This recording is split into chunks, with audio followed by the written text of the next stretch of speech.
Bom dia, querida Manaus, bom dia, Amazonas. Estamos aqui mais uma vez para apresentar para todos vocês o programa Panorama Jurídico. Você pode participar pelos telefones que já estão aí no seu vídeo e pelas redes sociais.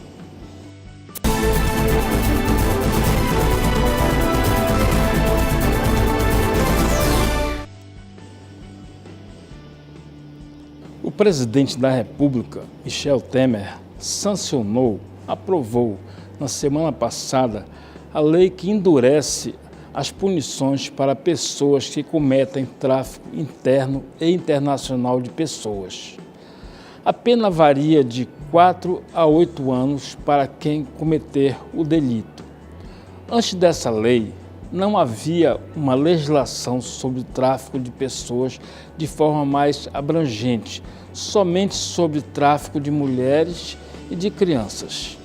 O texto procura adequar a legislação brasileira a acordos internacionais que tratam do tema. O texto acrescenta ao Código Penal o crime de tráfico de pessoas que, segundo a proposta, agenciar, recrutar, transportar, comprar ou alojar pessoa mediante ameaça, violência, coação, fraude ou abuso com a finalidade de remover os órgãos, tecidos ou partes do corpo das pessoas, submetê-la a trabalho em condições análogas à escravidão ou a qualquer tipo de servidão, adoção ilegal e exploração sexual. A pena prevista para o crime de tráfico de pessoas, como já disse, varia de 4 a 8 anos de prisão, além do pagamento de multa. Essa punição pode ser aumentada caso o crime seja cometido por funcionário público ou contra crianças, adolescentes e idosos. Caso a vítima seja retirada do território nacional, a punição também pode ser agravada. O texto exige 2/3 de cumprimento da sentença para que a pessoa que tenha cometido o delito tenha direito à liberdade condicional. O projeto também prevê medidas para a prevenção de novos casos de tráfico de pessoas, entre elas a criação de políticas públicas interdisciplinares que envolvam profissionais de saúde, educação, trabalho, segurança pública e justiça e desenvolvimento rural, entre outras áreas. Outras formas para prevenir os crimes previstos no projeto são campanhas socioeducativas e de incentivos a projetos sociais de prevenção ao tráfico de pessoas.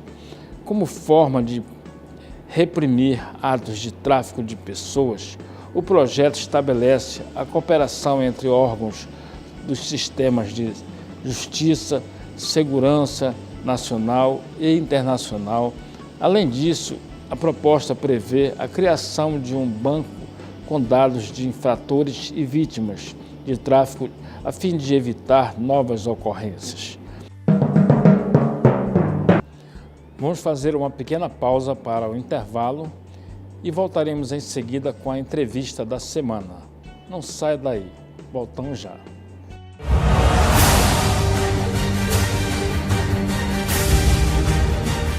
Toda segunda e quarta, 10h30 da noite tem Expector Brasil.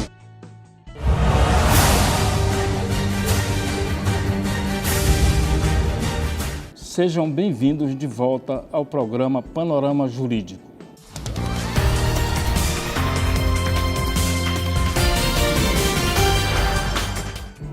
Hoje temos a honra de entrevistar o magnífico reitor do Centro Universitário de Ensino Superior do Amazonas, CIESA, professor Luiz Antônio Campos Corrêa. Ele é educador. Bom dia, professor. Bom dia. Muito obrigado, muita honra tê-lo aqui. A honra sempre é nossa, em pelo menos dizer ou cooperar alguma coisa no sentido de que a educação melhore. É verdade. É importante fomentar a educação com foco na formação de cidadãos, na capacitação profissional e no trabalho honesto, conscientizando a sociedade por meio da educação cidadã quanto à importância do pleno exercício da cidadania e quanto ao valor da honestidade e transparência das atitudes do cidadão comum, para a construção de um país menos corrupto, mais justo e igualitário. Na sua opinião, reitor, de que forma a educação é capaz de transformar o atual cenário nacional de corrupção? Bom, a corrupção, ela existe em qualquer país. O problema que preocupa é o grau de corrupção. Quando a corrupção é muito grande, geralmente os países que têm um índice de corrupção grande são países que o ensino é fraco. Se o ensino é fraco, as pessoas deixam de acreditar na educação como um meio de desenvolvimento não só cultural, mas econômico-financeiro. Então, isto é proporcional. Quanto maior o grau de educação, menor a corrupção. Quanto menor o grau de educação, maior é a corrupção. Muito bem colocado. No Brasil, temos um fato curioso. As pessoas que têm condições financeiras melhores mandam seus filhos para a escola particular, desde o jardim de infância até o ensino médio e depois, no terceiro grau, ensino superior, que é a faculdade, desejam que seus filhos entrem em uma universidade pública. Na sua visão, qual o perfil do aluno que consegue chegar à graduação? O perfil, por exemplo, do aluno que estuda em universidade pública e o aluno que estuda em universidade particular. O senhor acha que ele tem perfis diferentes? Não tem perfil diferente. Eu já tive alunos que comprovaram, através de concursos, que foram muito mais eficientes do que na federal. Assim como a federal já teve alunos que foram muito mais eficientes do que na particular. O problema está, primeiro, de que a educação que é centrada no aluno, o aluno tem que ter um potencial para desenvolver o seu intelecto. Ele pode vir de uma escola pública ou de uma escola privada. No instante momento em que ele senta para estudar, ele tem que saber, na verdade, que tem obrigações que ele tem que cumprir para poder atingir os seus objetivos, as suas etapas. Isso é etapa, primeiro, segundo, terceiro grau, e assim sucessivamente. Ninguém nasce grande. Todos nós nascemos de uma pequena sementinha e nos tornamos velhos, adultos. E isso, a educação é da mesma maneira, pelo jardim de infância, assim. Uns têm mais aptidões, outros menos aptidões. Os que têm mais aptidões são o que nós chamamos de exponenciais. São aqueles que sempre estão na linha de frente. Os que têm menos potenciais são aqueles que, na verdade, são os obreiros, são aqueles que carregam as instituições na costa, muitas vezes. E essa diferença se dá única e exclusivamente, muitas das vezes, não vou dizer que seja 100%, mas pela força de vontade. Eu tenho vontade de estudar, eu tenho vontade de vencer, eu acredito naquilo e me proponho a fazer melhor. Desta ocasião, então, o aluno seja bem-vindo. Tem um parênteses aí que eu vou falar e vocês vão talvez dizer que eu seja de mais ou de menos, não interessa. Interessa que a questão tem que ser colocada à mesa e tem que se discutir. A Constituição diz que os estados só podem abrir suas universidades depois de atingir a pleno satisfeito primeiro e segundo grau. Nenhum estado brasileiro atingiu primeiro e segundo grau. E as universidades estaduais estão aí, do jeito que estão, que nós sabemos, cheios de problemas, porque isso tem custo. E o custo, muitas vezes, ela, no particular, por não ter um sentido partidário, ela tenta minimizar da maneira mais, talvez, branda ou possível que seja, na eliminação das pessoas, na eliminação das coisas, para atingir os seus objetivos. Se você tem R$1.000 para gastar, tem R$1.000 para gastar. Você não tem 2.000, não tem 3.000, não tem 4.000. Quanto custa um aluno da estadual, quanto custa um aluno da particular, quanto custa um aluno da federal? Isto deve ser quantificado no Brasil. O governo deveria criar esse tipo de moeda. Por quê? Porque se eu tenho vaga sobrando na minha escola e se ela é de qualidade igual à sua, por que ela não fornece meios para que o aluno vá na particular e ela troque os R$700 que ela paga lá, ou talvez 500 na particular? Ela ainda teria lucro. Isso seria uma maneira. É verdade. Então, se o primeiro e o segundo grau fossem hoje melhores aquinhoados, com uma educação, uma boa, excelente educação, com certeza o nosso terceiro grau seria muito diferente. Muito diferente, muito é diferente. verdade. A educação é essencialmente uma prática social presente em diferentes espaços e momentos da produção da vida social. Nesse contexto, a educação escolar objetivo de políticas públicas, cumpre destacado papel nos processos formativos por meio dos diferentes níveis, ciclos e modalidades educativas. A cobrança por índices mínimos de educação pelos organismos internacionais, principalmente os financeiros, interfere na qualidade do ensino no país em desenvolvimento como o Brasil? Sim, acredito que sim, porque quem investe, o dinheiro não tem varinha de condão. O dinheiro vem através de impostos pagos pelas pessoas. E as pessoas gostariam, na realidade, de saber aonde o seu dinheiro está sendo aplicado. Porque se você aplica numa coisa que não é boa, ou a qualidade é duvidosa, eu acho que as pessoas não gostariam de ter aquilo. Vamos supor, uma casa feita hoje de terra não é uma casa feita de tijolos. Qual a diferença do valor entre uma e outra? É compensatório ou não é compensatório? Apesar do que todas duas a gente se mete embaixo. Mas haveríamos de ter uma qualidade melhor no tijolo do que do de barro. Isto está cientificamente comprovado. Então, o aluno, se um cidadão que paga o seu imposto está vendo a aplicação num aluno e esse aluno traz para a sociedade as benesses da aplicação, isso é espetacular. Todas as invenções no mundo vieram de dentro das universidades. Nenhuma invenção veio de fora. Todas elas foram pesquisadas em laboratórios, todas elas foram incentivadas e aperfeiçoadas dentro das universidades. Então, se as universidades são a janela do desenvolvimento, ou a porta do desenvolvimento, por que não ter uma boa casa?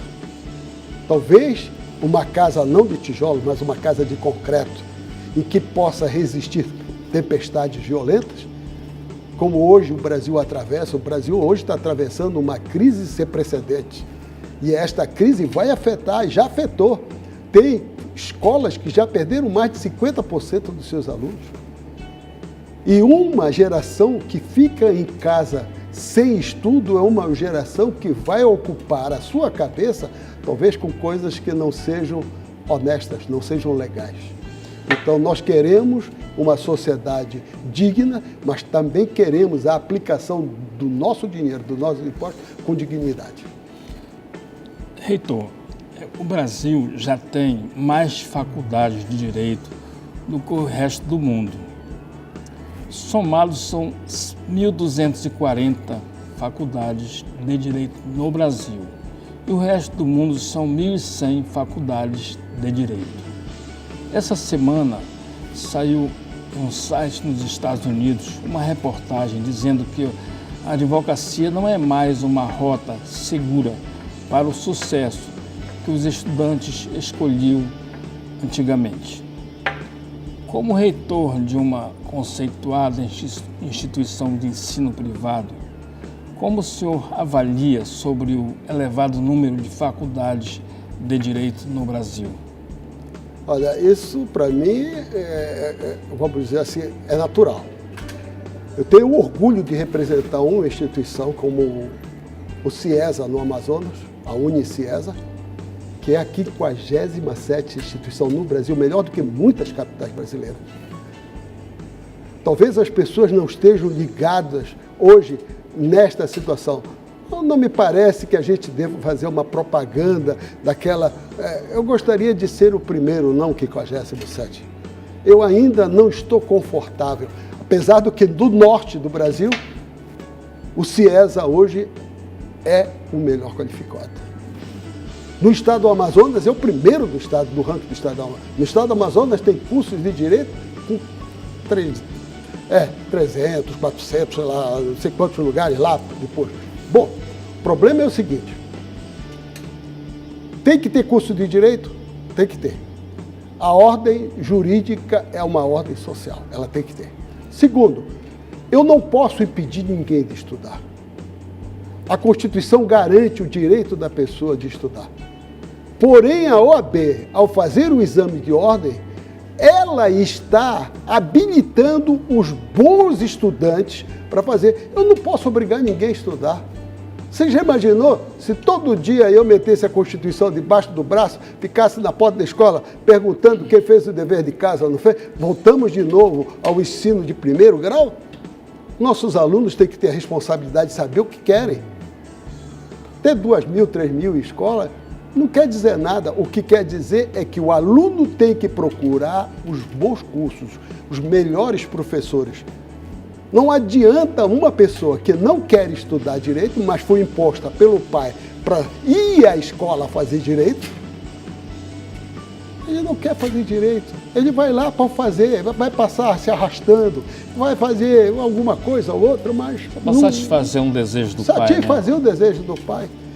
Como é em medicina muitas vezes, e outras atividades.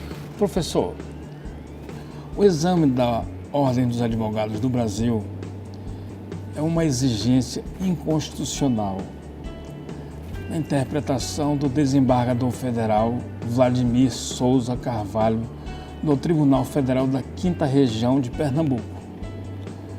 Para o plenário do Supremo Tribunal Federal, STF, a exigência de aprovação prévia em exame da Ordem dos Advogados do Brasil, OAB, para que bacharéis em direito possam exercer a advocacia, foi considerada constitucional. Então, foi considerado constitucional pelo Supremo Tribunal Federal.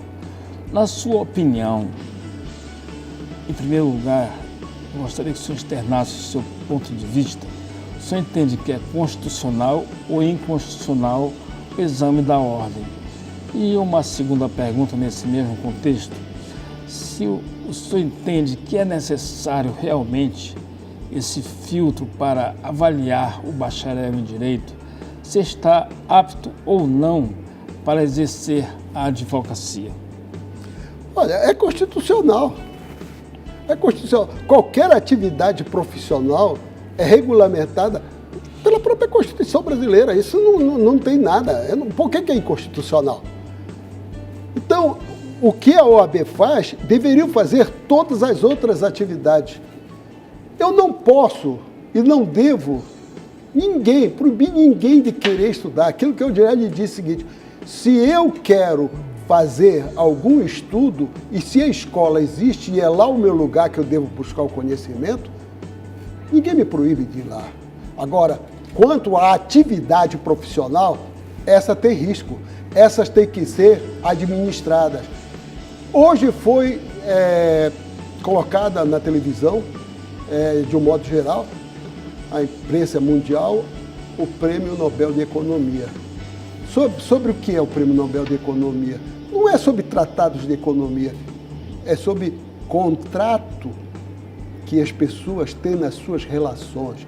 Um contrato interfere na economia? Interfere na economia. Um mau contrato feito traz prejuízos. Então, se eu sou um bom advogado e se eu tenho um contrato com a parte, é meu dever informar a parte que eu posso ganhar ou posso perder. Primeiro, e se ganhar, A pessoa tem que saber que os meus conhecimentos que estão à sua disposição. Porém, um cochilo do advogado, se ele perder um prazo, se ele perder a ação, deverá ser cobrado dele. Nos Estados Unidos, na Alemanha, no Japão, isto é normal, é tranquilo. O advogado tem que, na realidade, fazer com que a pessoa saiba dos seus direitos e dos seus deveres. Ser responsável pela parte que... Se a pessoa vai, é claro e evidente, é obrigado a cumprir. Eu cometo um delito e chego lá e nego esse delito, o meu advogado deve saber, porque se ele for pego de surpresa, fica mal, fica muito mal. E quem é que vai cobrar dele? Às vezes você senta no banco de escola e passa anos e anos estudando. Um erro médico deve ser punido, um erro jurídico deve ser punido. Todos os erros têm que ser punidos. Concordo com o senhor, plenamente. Professor, o ensino à distância e o ensino presencial constituem duas modalidades de uma mesma função, que é a educação. A educação pode ser de qualidade ou não, independentemente de forma, nível ou modalidade em que se desenvolve. A qualidade está ligada a outros fatores, como a capacidade científica e humanística dos professores, a possibilidade que eles efetivamente têm de se aperfeiçoarem em pesquisa e estarem em dia com os avanços da ciência e tecnologia. O ensino à distância pode constituir o mais potente instrumento de difusão do conhecimento de qualidade. Então, a questão da educação à distância é uma alternativa para quem está afastado dos grandes centros. O senhor é de acordo com essa educação à distância, ou o senhor acha que é precário ainda, ou é eficiente do modo que é feito hoje? Bom, o ensino à distância, a meu ver, ela tem suas virtudes e seus defeitos. Para o nosso país atual, é muito mais defeito do que coisa boa. Por que ela tem muito mais defeito? Ela tem muito mais defeito pela condição como o povo se coloca atrás de alguma outra coisa. Quem o fiscaliza? Quem cobra? Ah, mas cobra daqui, fiscaliza dali. Isso é balela. Eu gostaria muito de participar de uma banca de um aluno que fez à distância alguma atividade que eu gostaria de cobrá-lo pessoalmente. Porque uma coisa é você responder atrás de quatro paredes que ninguém vê, outra é responder publicamente. Então nós temos aí uma medida. Você vê o seguinte, Estados Unidos, Japão, Inglaterra, França, Alemanha, os grandes países, por que não deixaram as suas universidades de lado e fizeram todas elas à distância, já que elas detêm alta tecnologia de transmissão de conhecimento? No Brasil, até você transmitir uma aula, você sabe que nós temos péssima telefonia no Brasil. Então, de vez em quando você fala e o sinal cai. Que dirá uma pessoa? Como é que uma pessoa vai se concentrar numa discussão na hora em que cai um sinal, na hora que cai uma imagem? Você não tem como. Eu já vi nos Estados Unidos ensino à distância, mais para o ensino técnico do que para o ensino superior. O ensino técnico, para você ter uma ideia, ele é um patamar inferior ao superior. Então, no Brasil, existe o curso técnico, existe o curso bacharelado, que é o universitário. O técnico também é universitário, só que é numa escala menor, é um pátio a menos. Senão vão dizer que a gente está falando a coisa errada. Não, não é assim. Nós temos uma escada que ela começa com jardim de infância, as primeiras coisas, e aquilo ela vai subindo, o aluno vai subindo gradativamente até chegar a um pós-doutorado. Um pós-doutorado. Doutorado já é o alto de uma escada. O pós-doutorado é aquela pessoa que realmente está disputando um lugar entre os 10 melhores do mundo. É o camarada que assume uma qualificação maior. É um cientista mesmo, é um dedicado. Cientista, né? compreendeu? É um cientista, em qualquer área. Então, eu sou favorável ao ensino à distância? Sim, mas no Brasil não me convence, no Brasil não me convence. Achei interessante o seu ponto de vista quando, agora há pouco, o senhor estava falando sobre o aluno que estuda na faculdade particular e outro que estuda na federal, na pública. O senhor estava dizendo assim que depende de cada pessoa. Se o aluno tiver um potencial, se ele tiver uma capacidade para desenvolver, se ele quiser realmente estudar, não importa se ele está na pública ou na particular. Mas eu achei interessantíssimo esse seu ponto de vista. Mas eu gostaria de usar isso aí como um paradigma para aplicar nesse caso que nós falamos agora sobre o ensino à distância. O senhor não concorda muito.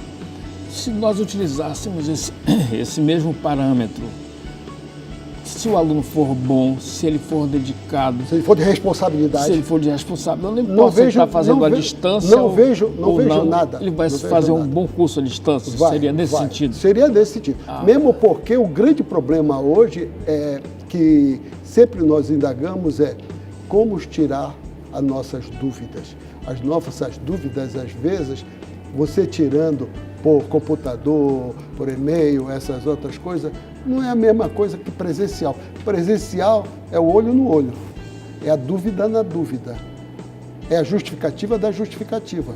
Então, você tem que ter, na verdade, uma atenção redobrada para o ensino à distância.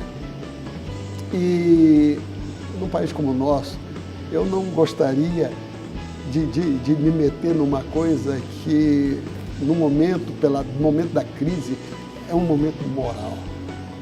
Compreendeu? O nosso país, eticamente, está muito falta a desejar, muito. Eticamente, falta. E o ensino à distância precisa de muita ética. A pessoa tem que corresponder aos seus próprios anseios. Por isso, a necessidade de que toda a atividade profissional faça o seu exame de ordem. Não é só a OAB.